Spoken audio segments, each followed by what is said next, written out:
Has COVID affected climate change?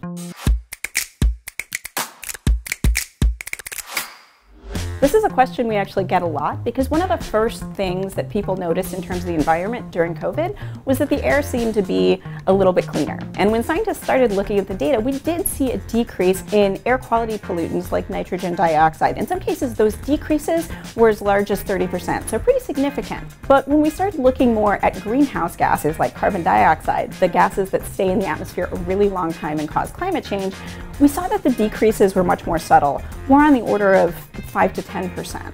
That's because the shorter-lived air pollutants that are harmful to human health are emitted more strongly from things like traffic, while the climate polluters, like carbon dioxide, come from things like power plants. And during COVID, while we weren't driving as much, going into the office or meeting up with friends, we were still heating our homes. We were still using air conditioning during the summer. So those decreases in the gases that cause climate change were much more subtle. So has COVID affected climate change?